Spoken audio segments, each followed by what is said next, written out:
It was just past 11 p.m. when everything changed. In a small New York City apartment, the sound of a door being kicked in broke the quiet. What happened next was fast, loud, and terrifying. Neighbors heard the noise, shouting, banging, things crashing to the floor. Then suddenly, silence. Inside that apartment, a young woman was trapped in a moment she had feared for a long time. Someone she once loved had come back, and this time, he wasn't going to walk away quietly.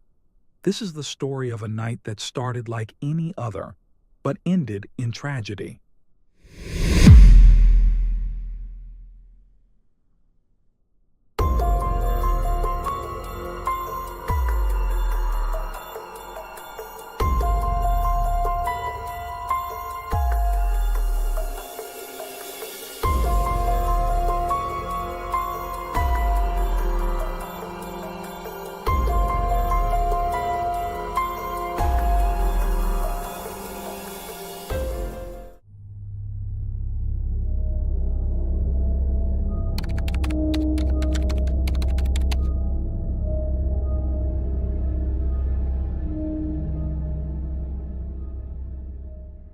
In 2015, Elena Hardy arrived in New York City, full of ambition and promise.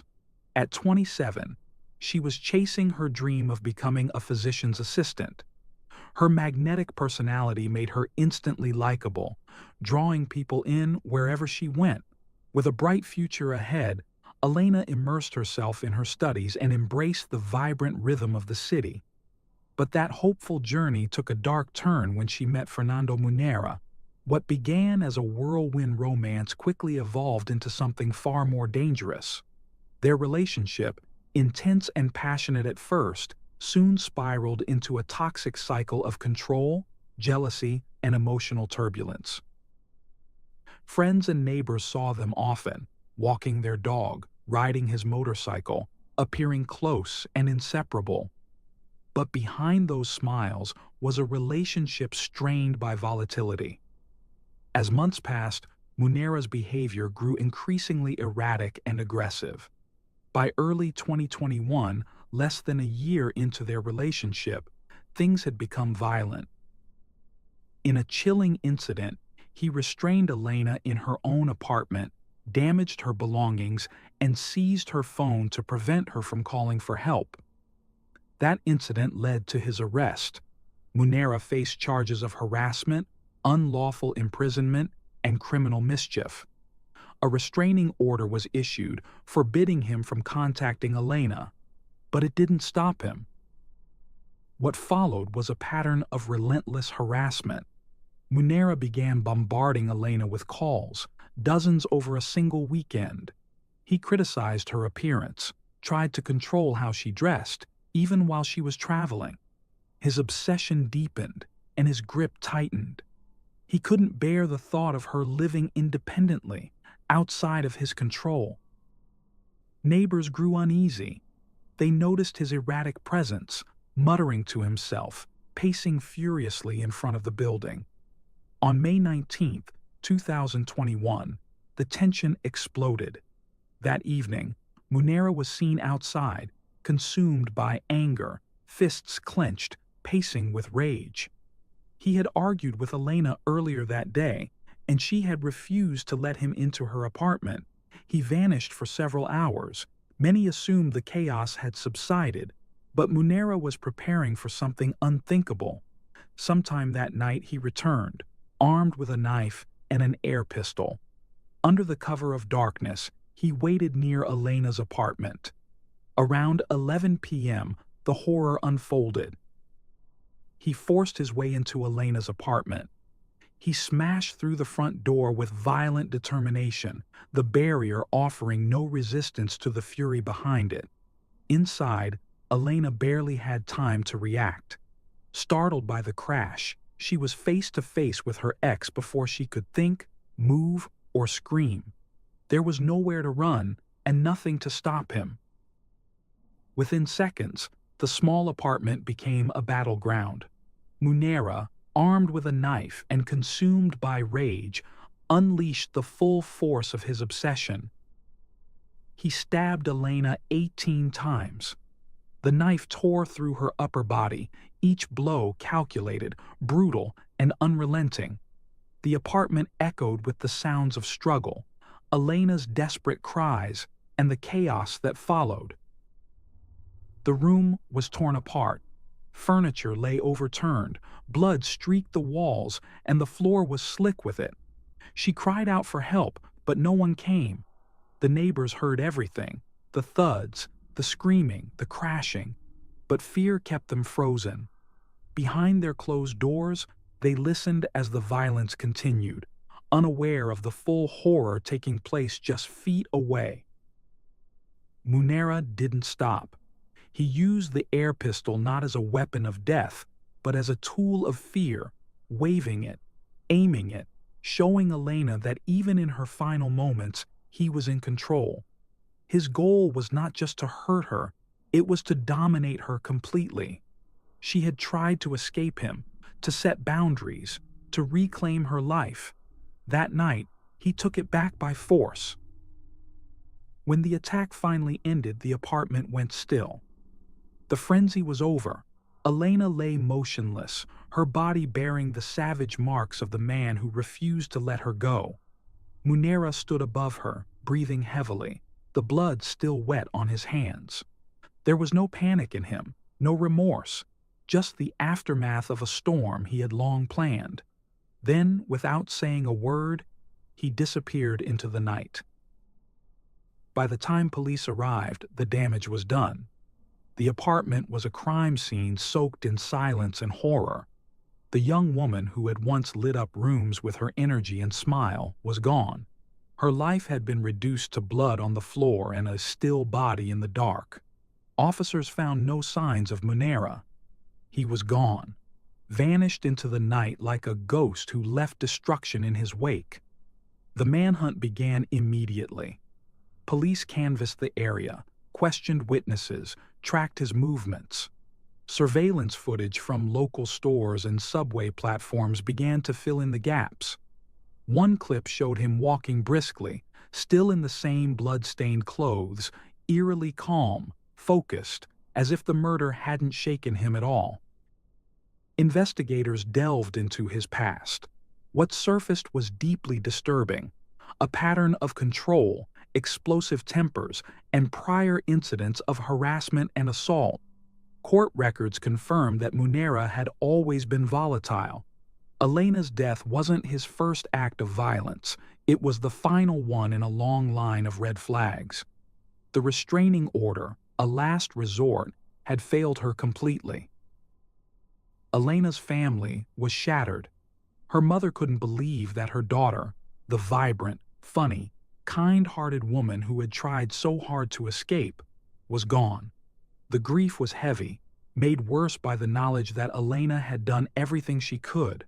She asked for help, she set boundaries, she took legal steps, but nothing had been enough. As news of the murder spread, New Yorkers took to the streets. Women marched in Elena's name. Vigils were held. Her story sparked a fire, one that spoke to thousands of women who had lived under the shadow of abuse. Elena's death became a symbol, a tragic reminder of how the system fails those most in need of protection. For weeks, Munera remained missing. Then came the tip. A motel outside the city. A man registered under a false name. Police moved in. They found him inside a small room, unshaven, paranoid, and hiding from the world. The arrest was quick. There was no fight left in him, just silence and the weight of what he'd done. As officers placed him in handcuffs and walked him out, there were no answers, only the echo of a question that haunted everyone who followed Elena's story. What twisted logic leads a man to murder the woman he claimed to love? There was no explanation, just a quiet ride in the back of a squad car and a life that could never be restored. At the precinct, Fernando Munera said nothing. He stared ahead, uncooperative, offering no explanation, no remorse. His silence didn't offer mystery, it confirmed it. Detectives had no confession to work with, only a chilling puzzle of obsessive behavior, digital breadcrumbs, and shattered lives. As the investigation deepened, a disturbing portrait came into focus. Munera hadn't seen Elena as a partner. He saw her as property, something to possess. And when she pulled away, when she stood her ground, he interpreted it as betrayal. In the months leading up to the trial, the evidence piled up. Witnesses had described Munera's erratic behavior in the days before the murder, pacing, muttering, fixated on Elena's apartment. Surveillance footage mapped his movements with eerie precision, tracking him from the streets to the door he eventually broke through. The forensic evidence told the rest of the story: fingerprints, DNA, and the marks left on Elena's body. No other suspects, no ambiguity. The case wasn't about who had committed the crime, but whether the system would deliver justice. The courtroom was packed on the first day of Munera's trial. Every seat was filled. The air was thick with tension, grief, fury, and the desperate hope that this time something would be made right. Elena's family sat at the front, eyes locked on the man who had taken her from them. The prosecution opened with a grim timeline, a detailed account of a man spiraling into possessive rage. They presented Munera as methodical, not impulsive. This wasn't a moment of madness. This was premeditation. They showed footage of Munera loitering outside Elena's building, his posture tense, his face tight with anger. They recounted how he had left, only to return with a knife and an air pistol, 2 weapons, not one. 2 decisions, not one. There was no hesitation, only escalation. Then came the photographs. The images taken at the crime scene silenced the room. Blood-soaked walls, torn furniture, a life brutally extinguished. A forensic pathologist walked the jury through the wounds, 18 stab wounds concentrated on the upper body. Not random, not frenzied, controlled, targeted, intentional.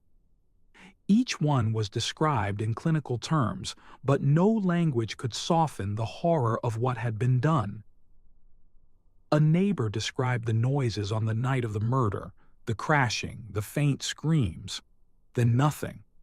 Another recalled Munera outside earlier that evening, pacing like a man on the edge, fists clenched, muttering to himself, his eyes full of something unspoken but dangerous.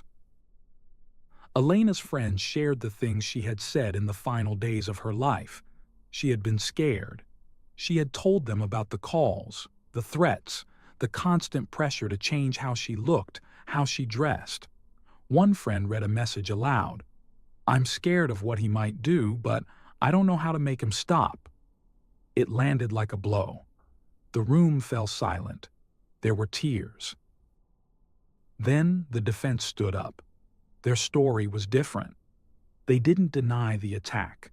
They didn't deny the death. Instead, they painted Munera as a man unraveling, pushed too far, too fast, by a relationship he couldn't process. They argued that he had snapped after being locked out. That it wasn't planned. It was emotional collapse. They cited a history of mental health struggles, suggesting his actions were the result of an undiagnosed condition. They called a psychologist to the stand who spoke of trauma, instability, and psychological deterioration. But the prosecution didn't flinch. They fired back with clarity and conviction. Munera didn't snap. He planned. He paced, returned, and armed himself. He broke down a door. He used 2 weapons. He stabbed a defenseless woman 18 times. Then he disappeared. This was not the act of a man in emotional freefall. This was cold, calculated violence. There was no breakdown. There was no temporary lapse. There was only control, hatred, and the fatal outcome of unchecked obsession. Munera had made his decision long before that night, and Elena Hardy had paid the price for it with her life. As the trial progressed, the courtroom became a charged space where two clashing versions of Fernando Munera stood side by side. The defense fought to present a broken man, remorseful, overwhelmed, and pushed beyond his limits. But the prosecution offered a far more terrifying reality: that Elena Hardy, in her final moments, endured terror, helplessness, and pain at the hands of a man who saw her independence as defiance and her existence as something to control or destroy. Elena's family never missed a day in court. Her mother sat with a framed photo of her daughter clutched to her chest, the kind of photograph that once captured a life full of light and hope. Tears flowed freely every time the prosecution revisited the brutality of the crime, but beyond the grief, there was resolve. Elena's mother had vowed that Munera would not walk away from what he had done. In closing arguments, the prosecution gave voice to that promise. They asked the jury to look at Munera not as a tragic figure, but as a deliberate predator. This wasn't a tragic mistake. It was cold, unrelenting violence. Elena was not his partner. She had become his target the moment she fought to reclaim her life. The defense made one last effort to salvage Munera's image. They pleaded for understanding, repeating that he had acted in a moment of emotional collapse. They pointed to his remorse, to his troubled past, to the letters from his friends describing a kind and caring man. But those words couldn't erase the evidence, the images, the witness accounts, the 18 stab wounds, or the months of escalating harassment. The jury deliberated for hours, each face drawn and heavy as they filed back into the courtroom. When the verdict was announced, guilty of second-degree murder, the air shifted. Relief, heartbreak, and the weight of finality filled the room. Elena's family held each other tightly. It wasn't closure. Nothing could bring her back. But it was a step toward justice. A month later, the courtroom was filled again, this time for sentencing. Elena's mother rose to give her victim impact statement. Her hands shook, but her voice carried the heartbreak of a life forever altered. She spoke about the emptiness left behind, about the silence in her home where Elena's laughter once lived. "She was my everything," she said, "and now she's gone. Not because of an accident, but because someone made a choice." The prosecution laid out the case again, this time focusing on consequences. They argued for the maximum sentence. They emphasized the calculated nature of the crime, how Munera had ignored the restraining order, how the violence had built steadily, and how the law must not take lightly the loss of a young woman's life. The defense responded with what little they had left. They tried to appeal to compassion. Then Munera spoke. He stood slowly, pale and visibly shaken. Facing Elena's family, he mumbled an apology, quiet, strained, almost inaudible. "I'm sorry," he said. "I never meant for this to happen." But the room stayed silent. For those who had lived through the trauma of Elena's loss, words couldn't fix what he'd shattered. The pain was too deep, the apology far too late. The judge delivered the sentence with solemn clarity. Munera was sentenced to 40 years to life in prison. The courtroom stayed quiet as the verdict sank in. Elena's family clung to one another, tears falling freely. It was not victory. It was not healing. But it was justice. Something to hold on to in the face of immeasurable loss. As Munera was led away in handcuffs, his fate sealed, the courtroom began to empty. But Elena's legacy was just beginning to grow. Her murder sparked something bigger, a renewed call to action. Her family, refusing to let her death be the end of her story, became advocates against domestic violence. They partnered with local organizations, launched awareness campaigns, and hosted events to educate others about the signs of abuse and the danger of ignoring red flags. The restraining order Elena had taken out, ignored, violated, and ultimately useless, became a symbol of how the system had failed her. Activists used her story as a rallying cry, urging lawmakers to strengthen protections for victims and enforce them with real consequences. Elena's friends spoke often about the woman she was. They remembered her laughter, her determination, her dreams of becoming a physician's assistant. She was kind, ambitious, and full of life. They made sure that when people spoke her name, they didn't only remember how she died, but who she truly was. In the end, Elena Hardy's story became more than a headline. It became a movement, a reminder, a warning, and a reason to fight harder for those who are still living in fear.